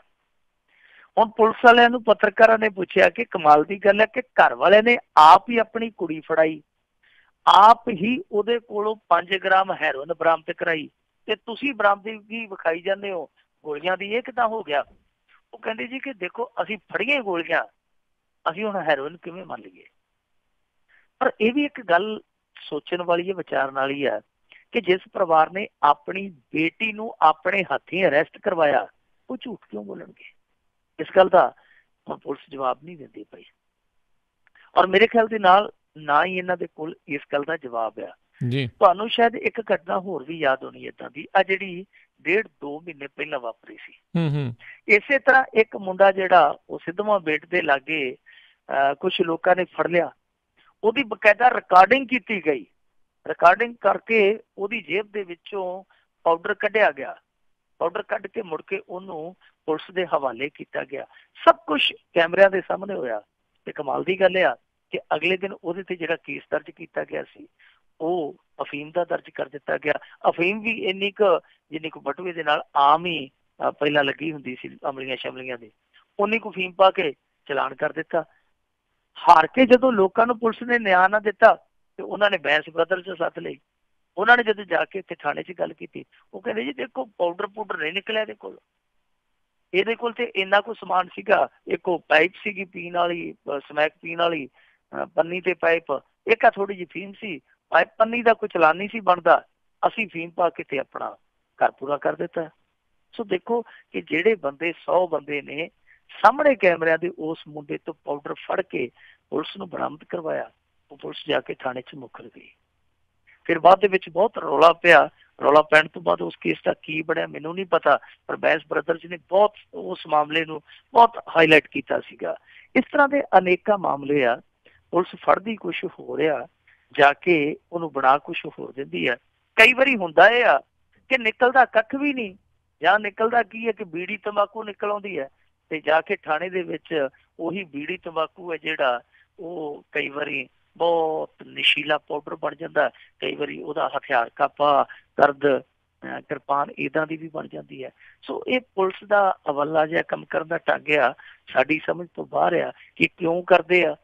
ਕਿ ਉਹ ਫੜੇ ਗਏ ਮਾਲ ਨੂੰ ਆਪਣੇ ਕੋਲ ਰੱਖਣ ਲਈ ਕਰਦੇ ਤਾਂ, ਜਾਂ ਇਹ ਮਨ ਦੇ ਵਿੱਚ ਮਨੁੱਖਤਾ ਹੀ ਇੰਨੀ ਰੱਖਦੇ ਆ ਕਿ ਕੱਲ੍ਹ ਨੂੰ ਐਵੇਂ ਬੰਦਾ ਤੰਗ ਪਰੇਸ਼ਾਨ ਹੋਊਗਾ, ਛੋਟਾ ਮੋਟਾ ਕੇਸ ਪਾ ਦਿਓ, ਫਿਰ ਆਉਂਦੇ ਜਾਂਦੇ ਮਿਲਦੇ ਰਵਾਂਗੇ, ਮੇਲ ਮਿਲਾਪ ਚੱਲਦੇ ਰਹਿਣਗੇ, ਟਾਈਮ ਚੰਗਾ ਗੁਜ਼ਰਦਾ ਰਹੂਗਾ। ਜੀ ਜੀ ਜੀ। ਅਤੇ ਆਪਾਂ ਜੇ ਜਾਂਦੇ ਜਾਂਦੇ ਮਿੰਟੂ ਜੀ ਗੱਲ ਕਰ ਲਈਏ ਵੀ ਖਾਸ ਕਰਕੇ ਨੌਜਵਾਨਾਂ ਅਤੇ ਬੱਚਿਆਂ ਦੇ ਨਾਲ ਜੁੜੀ ਹੋਈ ਜਿਹੜੀ ਇਹ ਗੱਲ ਆ, ਬਲੂ ਵੇਲ ਗੇਮ ਦਾ ਪਰਛਾਵਾਂ ਕਹਿੰਦੇ ਪੰਜਾਬ ਦੇ ਵਿੱਚ ਪਹੁੰਚਿਆ, ਇੱਕ ਵਿਦਿਆਰਥੀ ਨੇ ਦਿੱਤੀ ਜਾਨ। ਦੇਖੋ ਇਹ ਜਿਹੜਾ ਮੁੰਡਾ ਮੈਡੀਕਲ ਗਰੁੱਪ ਦਾ ਵਿਦਿਆਰਥੀ ਸੀਗਾ, ਅਭਿਸ਼ੇਕ ਭਾਰਗਵ, 17 ਕੁ ਵਰ੍ਹੇ ਦੀ ਉਮਰ ਸੀਗੀ। ਦੱਸਦੇ ਕਿ ਸ਼ੱਕੀ ਹਾਲਤ 'ਚ ਇਹ ਆਪਣੇ ਘਰ 'ਚ ਲਟਕਦਾ ਮਿਲਿਆ। ਸ਼ੱਕੀ ਹਾਲਤ ਇਸ ਕਰਕੇ ਕਿਉਂਕਿ ਇਸ ਬੱਚੇ ਦੇ ਵੀ ਬਾਂਹ ਤੇ ਨਾ ਉਹ ਵੇਲ ਵਾਲਾ ਨਿਸ਼ਾਨ ਮਿਲਿਆ, ਜਿਹੜਾ ਬਲੂ ਵੇਲ ਗੇਮ ਦੇ ਵਿੱਚ ਆਮ ਤੌਰ ਤੇ ਮਿਲਦਾ। ਟੱਕ ਜਿਹਾ ਲਾਉਂਦੇ ਆ ਨਾ, ਜਿੱਦਾਂ ਜਿੱਦਾਂ ਇੱਕ ਟਾਸਕ ਪੂਰਾ ਕਰਦੇ ਆ ਇੱਕ ਟੱਕ ਲਾਈ ਜਾਂਦੇ ਆ, ਜਿੱਦਾਂ ਜਿੱਦਾਂ ਦੂਸਰਾ ਟਾਸਕ ਪੂਰਾ ਕਰਦੇ ਉਹ ਟੱਕ ਲਾਈ ਜਾਂਦੇ ਆ। ਏਦਾਂ 40-50 ਟਾਸਕ ਪੂਰੇ ਕਰਦੇ ਕਰਦੇ ਜਿਹੜੇ ਟੱਕ ਲੱਗਦੇ ਆ ਤੇ ਉਹ ਵੇਲ ਮੱਛੀ ਵਾਲਾ ਇੱਕ ਆਕਾਰ ਜਿਹਾ ਬਣ ਜਾਂਦਾ, ਆਕਿਰਤੀ ਜੀ ਬਣ ਜਾਂਦੀ ਹੈ। ਉਹੀ ਇਸ ਮੁੰਡੇ ਦੀ ਬਾਂਹ ਤੇ ਉਕਰੀ ਹੋਈ ਸੀਗੀ। ਜੀ ਜੀ, ਇੱਥੋਂ ਸ਼ੱਕ ਪੈਂਦਾ ਹੈ ਕਿ ਇਹ ਬਲੂ ਵੇਲ ਗੇਮ ਵਾਲਾ ਹੀ ਚੱਕਰ ਹੈ। ਔਰ ਨਾਲੇ ਇਹਦੇ ਨਾ ਇੱਕ ਨਿੱਕਰ ਦੇ ਵਿੱਚੋਂ ਜਿਹੜੀ ਕੈਪਰੀ ਜੀ ਪਾਈ ਹੁੰਦੀ ਆ, ਉਹਦੇ ਵਿੱਚੋਂ ਦੱਸਦੇ ਆ ਕਿ ਇੱਕ ਸੁਸਾਈਡ ਨੋਟ ਨਿਕਲਿਆ ਜਿਹਦੇ ਚ ਸਿਰਫ ਇੰਨਾ ਹੀ ਲਿਖਿਆ ਸੀ, ਆਈ ਗਿਵ ਅਪ। ਸੋ ਇਹਦੇ ਤੋਂ ਸ਼ੱਕ ਹੁੰਦਾ ਕਿ ਇਹਨੇ ਕਿਤੇ ਨਾ ਕਿਤੇ ਬਲੂ ਵੇਲ ਗੇਮ ਵਾਲਾ ਪੰਗਾ ਲਿਆ। ਉਹ ਪੰਗਾ ਫਿਰ ਜਾਨ ਤੇ ਭਾਰੀ ਪੈ ਗਿਆ। ਸੋ ਸਾਡੇ ਇੱਥੇ ਭਾਰਤ ਦੇ ਵਿੱਚ ਇਹ ਤੀਜੀ ਮੌਤ ਸਾਹਮਣੇ ਆ ਗਈ ਆ। ਇੱਕ ਸਿੱਖ ਬੱਚਾ ਜਿਹੜਾ ਮੁੰਬਈ ਦੇ ਵਿੱਚ ਬਹੁਤ ਉੱਚੀ ਇਮਾਰਤ ਤੋਂ ਛਾਲ ਮਾਰ ਕੇ ਮਰ ਗਿਆ ਸੀ।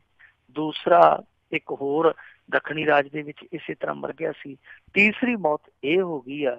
ਔਰ ਜੇ ਇਹ ਪੰਜਾਬ ਦੇ ਵਿੱਚ ਹਾਲੇ ਵੀ ਗੇਮ ਖੇਡੀ ਜਾਂਦੀ ਹੈ ਫਿਰ ਤੇ ਕਮਾਲ ਦੀ ਗੱਲ ਆ, ਕਿਉਂਕਿ ਕੇਂਦਰ ਸਰਕਾਰ ਸਾਡੀਆਂ ਅਦਾਲਤਾਂ ਤੱਕ ਇਹ ਗੱਲ ਕਹਿ ਚੁੱਕੀਆਂ ਕਿ ਭਾਈ ਜਿੰਨੇ ਵੀ ਲਿੰਕ ਨੇ ਇਸ ਗੇਮ ਦੇ ਨਾਲ ਜੁੜੇ ਉਹ ਸਾਰੇ ਇੰਟਰਨੈਟ ਤੋਂ ਹਟਾ ਦਿੱਤੇ ਜਾਣ, ਚਾਹੇ ਫੇਸਬੁੱਕ ਤੇ ਆ, ਚਾਹੇ ਉਹ ਯਾਹੂ ਤੇ ਆ, ਚਾਹੇ ਉਹ ਟਵਿੱਟਰ ਤੇ ਆ, ਕਿਤੇ ਵੀ ਕੋਈ ਲਿੰਕ ਦੀਦਾ ਉਹਨੂੰ ਹਟਾ ਦਿਓ ਇੰਟਰਨੈਟ ਤੋਂ। ਬਾਵਜੂਦ ਇਸ ਤੇ ਕਿ ਸਰਕਾਰ ਨੇ ਵੀ ਸਖਤ ਹਦਾਇਤਾਂ ਦਿੱਤੀਆਂ, ਅਦਾਲਤਾਂ ਨੇ ਵੀ ਸਖਤ ਹਦਾਇਤਾਂ ਦਿੱਤੀਆਂ, ਬਾਵਜੂਦ ਇਸ ਦੇ ਜੇ ਹਾਲੇ ਵੀ ਇਹ ਗੇਮ ਚੱਲਦੀ ਹੈ ਤੇ ਫਿਰ ਬਹੁਤ ਮਾੜੀ ਗੱਲ ਆ। ਸਰਕਾਰਾਂ ਨੂੰ ਵੀ ਇਸ ਪਾਸੇ ਧਿਆਨ ਦੇਣਾ ਪਊ। ਪਰ ਮੈਂ ਕਹਿੰਦਾ ਕਿ ਸਰਕਾਰਾਂ ਦੇ ਨਾਲ ਨਾਲ ਸਾਨੂੰ ਵੀ ਜ਼ਿਆਤੀ ਤੌਰ ਤੇ ਆਪਣੇ ਬੱਚਿਆਂ ਬਾਰੇ ਥੋੜਾ ਜਿਹਾ ਸੁਚੇਤ ਹੋਣ ਦੀ ਜ਼ਰੂਰਤ ਆ।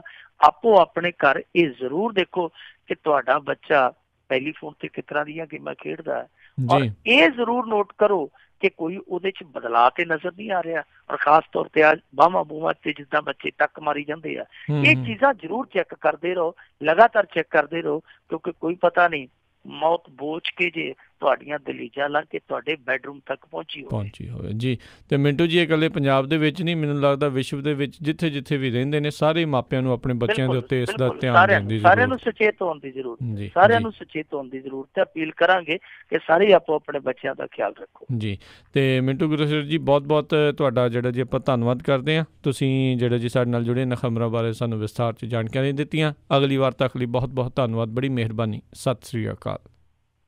ਸਤਿ ਸ੍ਰੀ ਅਕਾਲ ਜੀ। ਤੇ ਸੋ ਤੇ ਇੱਥੇ ਹੀ ਸਾਡਾ ਅੱਜ ਦਾ ਇਹ ਪ੍ਰੋਗਰਾਮ ਸਮਾਪਤ ਹੈ। ਮਿਲਾਂਗੇ ਅਗਲੇ ਬੁਲੇਟਿਨ 'ਚ। ਉਦੋਂ ਤੱਕ ਲਈ ਤੁਹਾਨੂੰ ਸਾਰਿਆਂ ਨੂੰ ਬਹੁਤ ਪਿਆਰ ਸਤਿਕਾਰ ਸਹਿਤ ਦੋਨੋਂ ਹੱਥ ਜੋੜ ਕੇ ਨਿੱਘੀ ਜਿਹੀ ਸਤਿ ਸ੍ਰੀ ਅਕਾਲ। ਜਿੰਨੇ ਵਾਸਤੇ ਰਹੋ, ਹੱਸਦੇ ਖੇਲਦੇ ਰਹੋ, ਸੁਣਦੇ ਰਹੋ ਪੰਜਾਬੀ ਰੇਡੀਓ USA।